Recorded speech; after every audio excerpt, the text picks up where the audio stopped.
Welcome, everybody. It is Health Talk. I'm Peter Christian. John King is right over there getting everything set up in the old Facebook thingy, right? That's right. I know. Are we live on Facebook? We are almost. I'm about to go live. Okay, all right. Well, with Mary here, we have to go live on Facebook. We will. We've got the rose between two thorns here. So, Mary Thane is joining us, a physical therapist. Been with Community Medical Center for 27 years. Amazing. Yes. So how are you? I'm doing well this morning. Now, yes, thanks. That name may seem very familiar. You are somehow related to our superintendent of School District 1, right? Yes. Mark's my husband. Aha! Yeah. Okay, there you go. Well, it's a pleasure to see you again and to have you on the show. Thank you. Now, you've got some stuff following your name here. Mary Thane, PT, GCS. So what does that stand for? Yes, a geriatric clinical specialist. So my board certified in geriatrics. So, and actually that's my passion is aging adults, which isn't that all of yes, isn't that all of us? Yeah.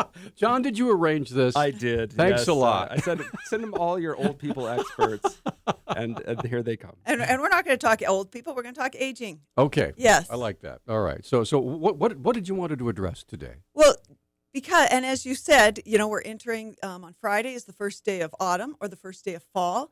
And this week or this month is Fall Prevention Month. And actually on Friday is Fall Prevention Day. Wow. And not only in Montana, but around the country. And so in Missoula, we're offering fall prevention screens. And we will be in our outpatient therapy building having screens for balance. So a person can come and go through some screens. We'll have some University of Montana physical therapy students and our therapists put you through some screens and let you know where some of your weaknesses or pat you on the back and say, keep doing what you're doing because you're in good shape. What are the most common causes for falls? I know my mom ended up with a pretty severe injury after a fall. She slipped on some ice, I believe. Is that, I think in Montana, the elements kind of work against us, right? Yes. Well, so Montana has one of the highest numbers of deaths from fall-related injuries. And we're not just talking with older adults. It's with all of us. And so that's the reason that in 2010 they took on an initiative to what can we do to prevent falls, and in particular with aging adults. And you're right, ice is one factor, but it's multiple factors. It could be medications. If you take 4 or more medications, that's a risk for falls. People that have chronic illnesses, whether it be diabetes or cancer, then they too are at higher fall risk. I understand. Okay, with the 4 medications thing. Yes. What if they have nothing to do with falls? Is it just, why does the number matter? Because of the interactions and the timing when you take them. And then also if... So my kid has a vitamin C gummy, and then, we're 1/4 of the way to falling and getting hurt at this point. No, it's just the interactions, and it's they say with aging adults. So, people over the age of 60, because typically they might be taking medications for dizziness, or they may be taking blood pressure, right. For blood sugars. Well, I can tell you that even though I'm in pretty good shape, I have taken my share of falls, as everybody knows. I'm not very comfortable with ladders anymore. After I basically rebuilt bone and joint after a fall several years ago. But anyway, when it comes to falling, I find myself, even though I'm in pretty good shape, I keep reaching for that handrail whenever I'm at stairs, going up and down anymore. And it's almost unconscious. I realize, I never used to do this, but now I'm doing it all the time. Well, and I'm glad that you brought up about stairs. That can be a huge factor in falls. And for example, if you concrete stairs, and especially if you have some vision problems and weakness, that can be where the problem lies. But I have not been to a Grizzly game yet this year, but in the past, those concrete stairs, and if you have bifocals or some vision difficulties, the concrete stairs, it all looks like one plane. Depth perception is a problem. I will tell you, this past year, they did a wonderful thing. They put handrails in the middle of all those concrete steps on all the way around the stadium, so it's much safer. Yes, isn't that? And that is a great avenue because then it allows more people to be able to continue going to the games. And it's not just older people. You may have a sprained ankle, hurt knee from a weekend activity. So it's really for all of us and the safety. Or from getting tackled recently. Yes. The last Chris game. Yeah. So when it comes to the stuff you deal with, are you dealing with people mostly that are at risk but haven't been injured yet? So as a physical therapist, I see many people in outpatient therapy, whether they have had falls or have had a total knee, multiple injuries or weakness. But one program that we offer is called Stepping On, and it's an evidence-based fall prevention class. And the state has taken this on, so it's offered in 19 different communities. And it's a small group of people over the age of 60 that have either fallen or have a fear of falling. And we meet in a group of about 12 to 14 people. And actually, all the information's in the room. It's just guiding the group of people that they don't keep secrets, that they share. So what do? If they're like Peter and they're not getting on a ladder anymore, well, then how do they change that light bulb? Right. Or how do they clean those? That's why God made teenagers. Yeah. Not everybody has a teenager to call. Go out and find one. At a certain point, you almost would rather fall again than have another teenager. Yeah, well, you know what I mean. You can rent one from next door, but anyway, or from the teenager store. I don't know, whatever. I'm sorry. Go ahead. No, so the falls, for an older individual, it just has huge consequences because it may make a difference where they get to reside and live or their independence that they feel. Granted, if a younger person falls, it's going to be an inconvenience, but it won't be life-changing. Let me tell you how this subject has, in some ways, changed the entire real estate market in Missoula. Okay, we have an older population. Many of the homes that are being built right now, the most popular homes are single-level, 3-bedroom homes on one level with everything right there, with no basement, no upstairs, no downstairs.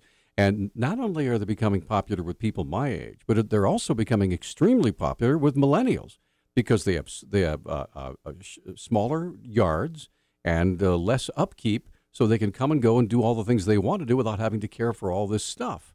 And so, anyway, I know falls have a lot to do with older people wanting those single-level homes. And it's funny to go back in time because like my parents' neighborhood, a lot of the houses would have been really nice houses back in the early 90s, and a lot of them are split-level entry, right? Right. And so now there's like a different perspective when you get to a split level. It's like a big setback almost.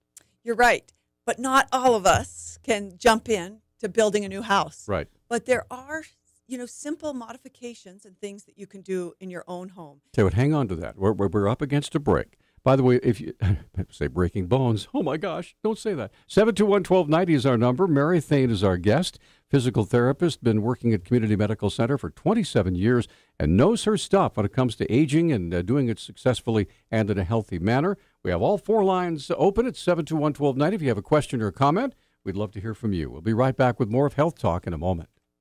Okay, we're back on Health Talk. 721-1290 is our number, 1-800-568-5309. Now, talking with Mary Thane, physical therapist, been with Community Medical Center for 27 years. We're talking about aging and falling and all those good things. You were right in the middle of a point, and I interrupted you, so please go ahead, Mary. I'm sorry. Go ahead. What were the good things? The aging and the falling? I was a little... Yeah. Aging with grace. Well, let's put it this way. That's the good thing. Aging beats the heck out of the alternative, okay? Okay. So...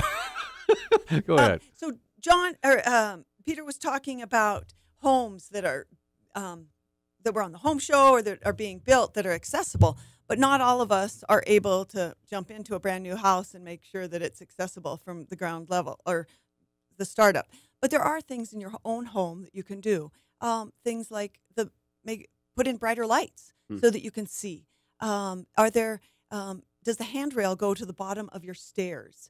If you have a handrail, most definitely you want a handrail, but you could extend that by putting in night lights. Most building codes require them. They do, but if you notice in older homes, Right. the handrail may not go to the very bottom Sure. step Right. or around, or most importantly at the top.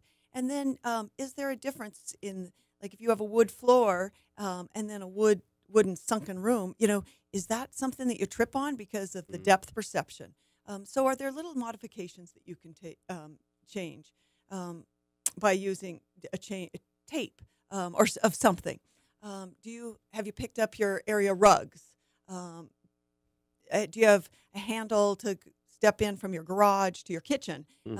Is there a handrail that you could put in? So it's not a complete remodel job, but there are adaptations. In your shower, do you have grab bars? And not the ones that suction on, but making sure that they're in your studded walls so that you feel comfortable stepping over that tub to take your shower.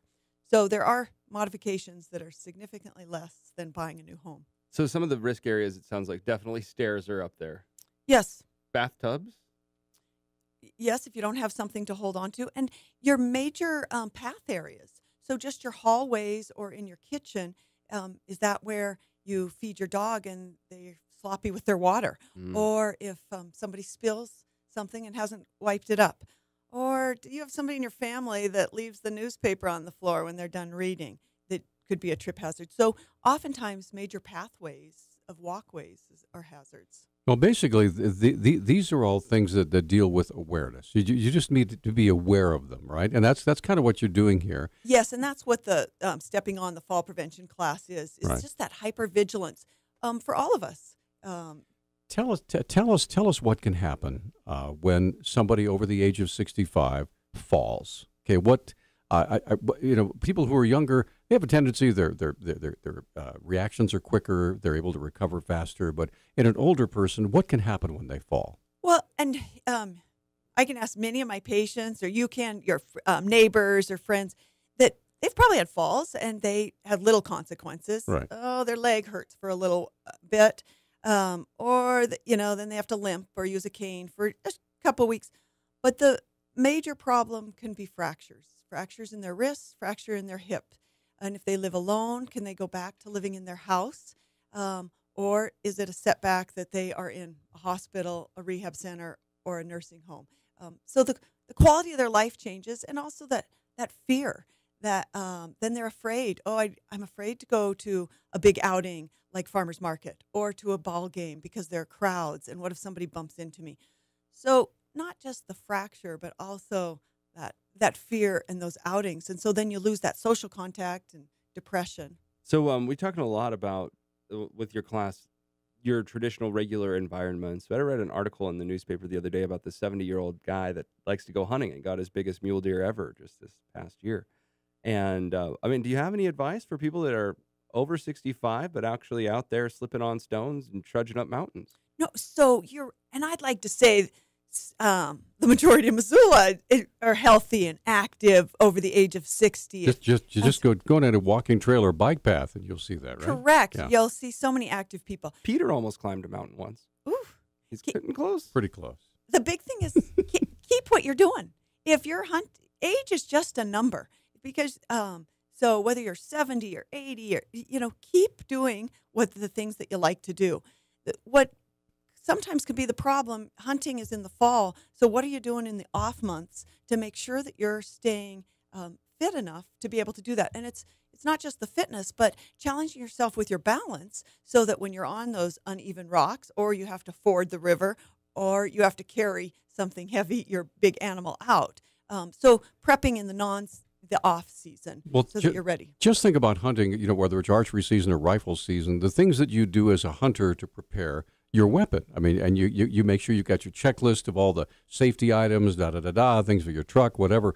Well, maybe adding to that checklist, let's get in shape a couple months before the season starts. Start walking, start stretching, start doing all those things, right? You're right. And you're right. It's the strengthening and the stretching, but it's also challenging your balance of, can you stand on one foot? Because that's what you're going to have to be doing if you have to step on uneven surface. And standing in a narrow corridor. So standing with one foot in front of the other. We call it tandem stance. And being able to turn your head at the same time. And then challenge yourself using a cognitive task at the same time. Can you stand with one foot in front of the other and subtract from 7 or by sevens from 100 and see if that throws off your balance? We'll test you to it. I'm doing it right now. With your eyes closed. With my eyes closed, huh? And not touching the counter. And I don't have enough fingers, so so I'm automatically a loser on that one. So, Well, this is great information. So now, but aside from falling, there's other things that you want to talk about today, right? Well, the big thing is preventing falls, and then you can come to one of the fall prevention awareness screenings that are happening not only at Community Medical Center, but they're at different PT clinics around town. And when are they and where? And are they are this week. I know that ours is this Friday, September 22nd, from 1 to 3 in Building 4 off South Avenue. I know the Senior Citizen Center is having one, and some of the other physical therapy clinics, but I can't tell you the times. That's okay. I don't know what the times. We can look those up with Mr. Google. Oh, right. Right. Yeah. But with our eyes open and not counting backwards to 7 at the same time. And not while we're driving. It's Yeah, very anyway. difficult. All right. So now, when you talk about physical therapy for older people, how is that different from, say, a younger patient than an older patient? I mean, is it simply a matter of time and the amount of time that's necessary for them to recover, or what? No, so physical therapy, our job as a physical therapist, when you walk into our clinic, is to look, first of all, what has been the problem? Are you coming in with headaches or balance issues, weakness, or an orthopedic injury? Is to see what your goals are. And what are your goals? If it is the person to go out hunting, or is it, the individual that, no, they want to stay in their own home, and address those issues that are most pertinent to you as an individual. And so we'll gear those strengthening exercises for you, depending on the individual. Okay. So it doesn't matter if you're 10 or if you're 110. I'm getting there. All right. 721-1290 is our number. We're going to be right back with more with Mary Thane, and we'll learn some more stuff. And it's perhaps more importantly, some contact information of how we can get involved in this and where to go and what to do and that sort of thing. 721-1290 is our number, or 1-800-568-5309. Health Talk. Hey, we're back on Health Talk. 721-1290 is our number, and Craig is on the line. He has a question for Mary Thane. Good morning. How are you, Craig? Good morning. What's up? I am 71, and I do a lot of walking. And somebody mentioned to me one time if I stretch before I walk, and I've never stretched. I just wondered if it's important for me to be stretching before I take my long walks. Okay, thanks, Craig. Appreciate it. Go ahead. I advocate, no matter what type of exercise that you do, and no matter what the age, that you do dynamic stretches. And dynamic stretches could be 5 to 10 minutes of warm-up exercises that are predecessor to your actual, for you, walking. So, go through your whole body from your ankle to your head, pumping up and down, rising up on your toes, then back on your heels, lifting your toes, moving your knees, your hips, your waist, and your arms and your neck. So just in slow motion, the exercises in your house before you head out the door for your walks. Now, if you'll notice that when you go to football games and see all those big burly football players out there, what's the first thing they're doing? They're out there stretching their brains out, right? They're right. And they are dynamic stretches. It's not the ones that you may have done in your youth where you stand still and bend over and touch your toes. Right. No, they're actually moving stretches. Right. Yep. Okay, let's get some contact information. We've got about a minute and a half left in the program. So tell us the things that you wanted to share with us top of the line. Here. So as we approach autumn and the days are getting darker, there's especially, Craig, too, for you and all of us that are out walking, thinking of being a pedestrian and being safe. Wear lighter clothing or neon clothing. Make sure that you make eye contact with drivers before you cross the street, because it is difficult when you're not visible for them to see. It'll really ruin your day if you get hit by a car. Think of carrying a flashlight so that then a driver can see you, but also that you can see those leaves that may be covering cracks in the sidewalk. Stay alert, in public places, making sure that, is there a kid on a trike or a bike, a skateboard, and be comfortable with slowing down, letting them pass. And if you need help, especially in the dark or in a busy place, the farmer's market, a football game, basketball game, it's okay to ask for help or say, hey, can I just hold on to your elbow, or can I cross the street with you? If that will make you feel safer, because what we want to do is keep people active and engaged as much as they can where they feel safe. Want to keep them out of bed when they're, injured or whatever, and up on their feet, right? Yeah, none of us want to be in, and we want to be outside. We don't want to be confined to the walls of our home. Sure. How about some contact information? What do we do? So if you're interested in this screening, the Fall Prevention's Awareness Screen, it's on Friday, September 22nd from 1 to 3 at Community Medical Center, outpatient building number 4. It's off South Avenue. If you ever have questions related to anything that I talked about or physical therapy, I can be reached at 327-4050. It's Mary Thane from Community Medical Center Physical Therapy. Thanks, Mary. All right. Well, we'll be back. We have Talk Back coming right up.